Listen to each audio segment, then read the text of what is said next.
Hello, my name is Eric Campbell.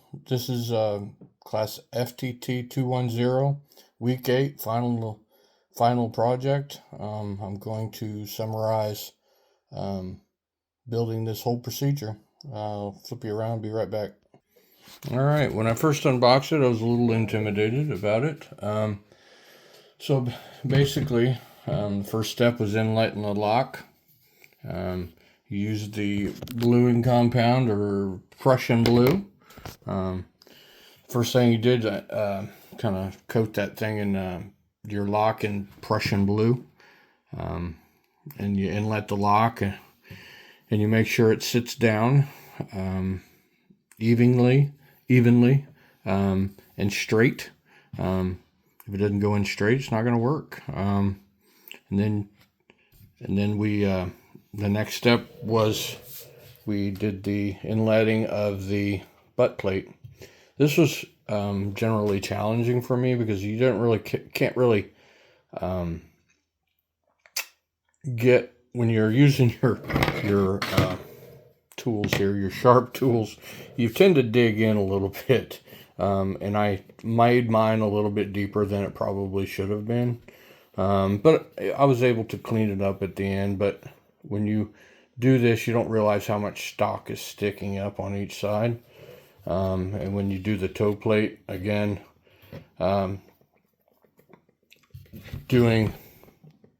making sure it all fits. It doesn't look right to you when you first put it on there. I believe it just doesn't look like it fits. But after a while, when you start working on it and getting it even, it'll actually come together. And over the weeks, you realize how it just comes together. But putting the butt plate on there and stock and the toe plate, it was challenging at first, but once you work with it, it all kind of comes together. Doing the thimble, again, you're inletting this. You're ensuring that everything is fitting correctly, so it's not tight, it's not binding. The front and the rear thimble here, both challenging because you have to actually drill it. When you're drilling it, you feel like you're going to ruin it. So, overall, it went together really good after the sanding. But when you're doing it, it's kind of challenging. Inletting the barrel is the same. I never realized how much,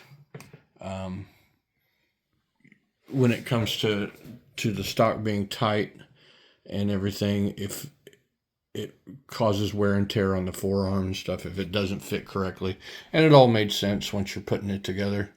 You can visibly see that the barrel is forcing the fore end apart, and yeah, you can see how that can actually wear on the whole situation. The most challenging part for me was putting these tendons in. Because you think it's going to ruin it the whole time. Trying to eyeball it, it is common sense, but once you put it in the vise and you're actually trying to line everything up correctly, it is nerve-wracking. And I did learn a lot, but it is coming together. It is a mother because it wants to walk on you, and if you let it walk, then of course it's not going to line up. Inletting the trigger guard, again, it's pretty much common sense, but when you just, mine didn't fit back here, so I had to chip all this out in order for it to be rounded and cut back.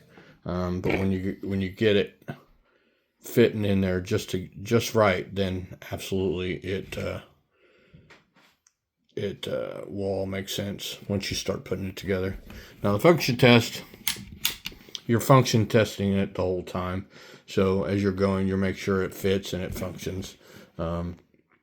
Again, this space is free of ammo, so I don't have it loaded or anything, so it's free. So once you cock it back, make sure it cocks, and then boom, it functions. I don't know if I'll ever shoot this thing, but it will I'm not a black powder person, but it all kind of comes together at once. And then the sanding. When it comes to the sanding, if I didn't have the oscillating tool here, that's right here, it would have went a lot harder for me. But you just get all the rough stuff off of here, and then you can hand sand it with 180 grit. You know, you start big, but it all comes together. All this extra stuff, I lost sleep at night worrying about how it's going to fit up. But once you get it sanded, and you start sanding and it all kind of merges together, it all absolutely makes sense on doing it. But it's nice and free of, it's all free of nicks and cracks, and it's really smooth. Just a great build, and come together really well. So part 3 basically is procedures. What procedures did you practice while you were able to apply your modern firearms? As the sanding, to me, if you're doing modern firearms, it's all about the prepping before you start any kind of stuff. The more you prep, like the time you spent inletting this stuff, it absolutely makes sense to prep it before you sand it and do all that stuff, because if you don't, it's the finishing product. Taking your time working these all the shiny brass. I didn't realize how soft brass was until you hit it with a file, and the stuff really comes off quick, and it's easy to shine. They all shine up, but fitting it, cutting it in, the importance of inlaying it, because if you don't, it's just going to crack and it's going to break if you don't inlet it, and it's just not going to look right. So it doesn't matter what firearm you're going to end up doing or refinishing. It's all about the prep work. So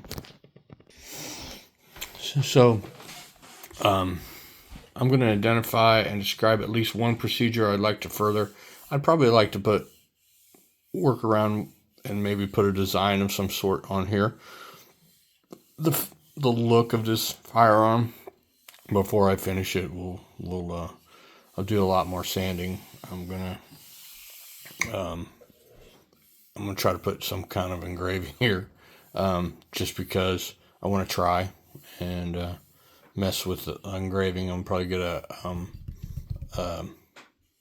inlet so I could, or a pattern, so maybe I can try that, and maybe potentially do some checkering up here on the forearm, just to mess around with it before I actually do some other stuff on it. So, but other than that, I've actually never shot a muzzle loader at all, so I'll probably never shoot this, but never know. I might turn around and shoot it just for the fun of it. But other than that, that's it. That's my final project, week 8, final project. This is the last video. It's all in accordance with SDI Muzzleloader Lab 2nd edition, version 621. It's great. Thanks.